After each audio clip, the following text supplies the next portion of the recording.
PC, Xbox, PlayStation. Community update number 2, 1.9.0.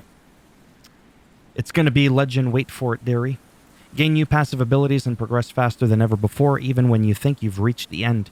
See what you're capable of and take your game to the next level. Cross-gen for Xbox and PlayStation's here. Ready to explore the city with your friends? With cross-gen for Xbox and PlayStation, you can now team up with fellow survivors on different generations of consoles. Team up and have fun. Again, that doesn't seem to imply, because some people are going to ask for it, that you cannot play PlayStation and Xbox. It's cross-gen, not cross-platform. Ragdoll physics and AI reaction improvements. We've upgraded your experience to include the new improved ragdoll animations, physics, and AI reactions. Infected now behave more and more realistically upon taking damage. Equip yourself with the best tools and check out these enhancements yourself. New ragdoll code that more realistically applies the force of the hits, as well as new ragdoll preset change the hit reactions of human-sized enemies, change the number of animation-based hits, reactions to ragdolls, and changes to AI behavior around the ledges of buildings. Dynamic competitions are back, looking for something new to spice up your online experience. Check out a classic feature from Dying Light, Dynamic Competition. It'll give you the thrill of tackling something unexpected. Highlights. This update brings a number of major changes that will impact the gameplay. Let's take a look at some of the highlights in this update. Players can now experience more immersive and frightening audio. During the night chases, cutscenes can be skipped by holding down the dedicated button. Hazmat biters won't explode instantly when hit with a weapon using fire or electric mods. Players can now determine any amount of crafted items, not only one or all. Players can now instantly kill grabbing biters with the stab skill upgrade. Rare trophies will now drop more often from infected.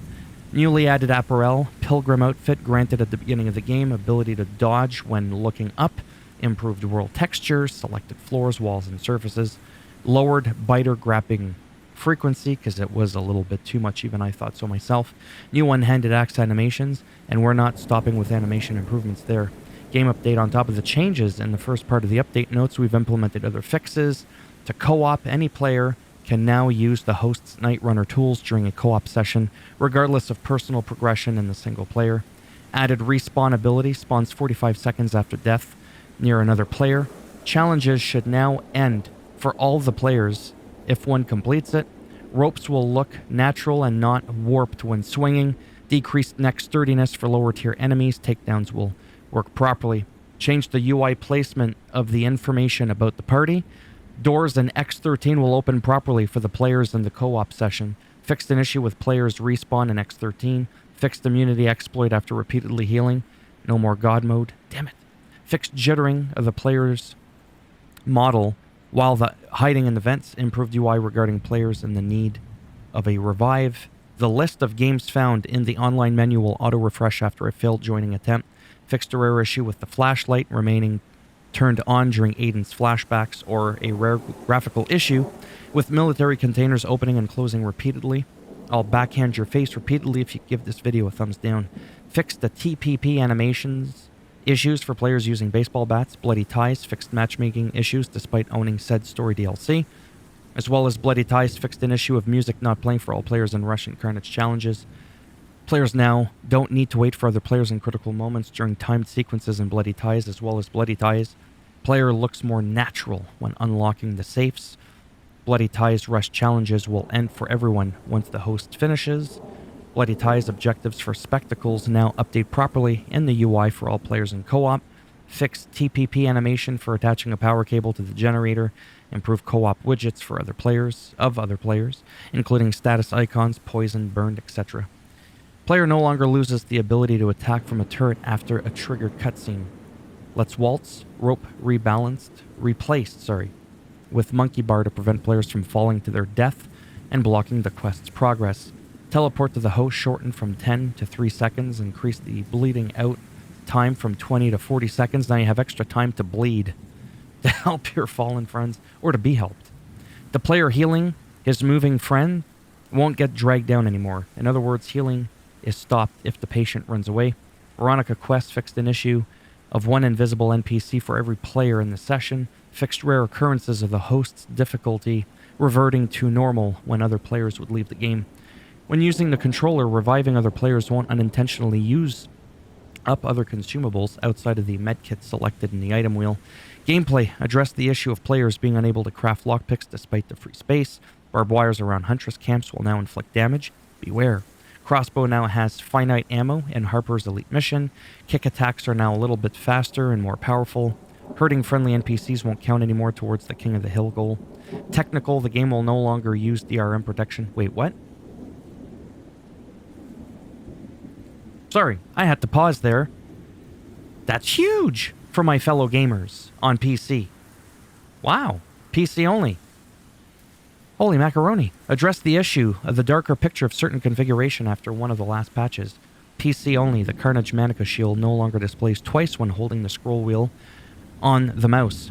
PS5 only, Bloody Ties will now load properly when launched from the Resume Activity tab. Heartbeat sound won't be audible anymore if the player muted all audio in the game settings, or if you give this video a thumbs down, it won't be audible because it won't be beating. Increased variation of ferns, models in the city, background music. For the Cathedral quest, no longer audible everywhere upon tracking the quest. Fixed the graphical issue of fog or smoke appearing underwater, or issues of building geometry showing dark gaps in the distance, or an issue with menu background shaking due to an in-game explosion, or rare instances of players falling through the elevator floor. Improved quality of visual effect particles effects. Sound effects are now audible for the weapon's blast mod explosion. Improved shooting animation for the crossbow. Fixed the issue with the missing VO lines or lack of combat music while fighting in the GRE anomalies, or rare instances of missing audio after previewing an outfit in a stash, or TPP. Too many alphabet letters. Yeah, TPP animations for blocking with Carnage Manica while holding a two-handed weapon, as well as a fix to distant NPCs occasionally getting stuck in their animation. Improve lighting consistency in the game. UV flashlight increased the audio intensity when burning biters. Furniture and other assets moved in a few locations to mitigate clipping anomalies. Increased rendering range for volumetric fog and lights, not frogs. Higher resolution for the sky. Increased number of objects, casting shadows. Enhanced transition for LOD of trees. General CPU, GPU, Direct 12 performance optimizations. Improved memory usage and performance in longer play sessions. PC only, the disappearance of FSR 2.0 option on certain configurations has been addressed. Fixes to true Night Runner achievement completion. Please note, there may be a need to redo one of the Night Runner trials. Improved LOD on the highway leading to X13. God damn, this is a big update. UI added a quest marker for Portrait of a Hangover, added an additional 7th health bar segment for healthy players with over 600 health points, added a tooltip to the map icon for the vendor at Carnage Hall, as well as an icon for Severus at the Carnage Hall. The camouflage icon won't be replaced anymore by other status icons. Clarified quest objectives in the master. Fast travel hint will now be properly added in the hint menu. The order of icons for mod weapons is no longer different in the different parts of the UI. The quest update, text overlapping, the health bar is fixed. Improved loading times of messages of the day in the main menu. Players can now easily swap accessories and Night Runner tools in the quick slot. And that is it. Down below is back when it wasn't updated, with the patch notes there. So as always, if you liked the video, go ahead, give it a thumbs up. It does greatly help support the channel with the algorithm.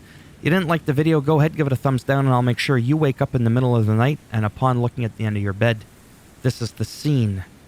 This is the sight that you see. But you won't have the UV flashlight. No. Yeah, and if you want to subscribe to the channel, I mean, obviously, that would be bloody fantastic now, wouldn't it? But if not, I don't blame you. Thanks for stopping by anyways. Take care, and maybe I'll see some of you in the next video. This may actually be the biggest Dying Light 2 update ever, or at least one of them, because that was pretty substantial. At least how long it took me to read through the goddamn shit. Anyhow, bye for now.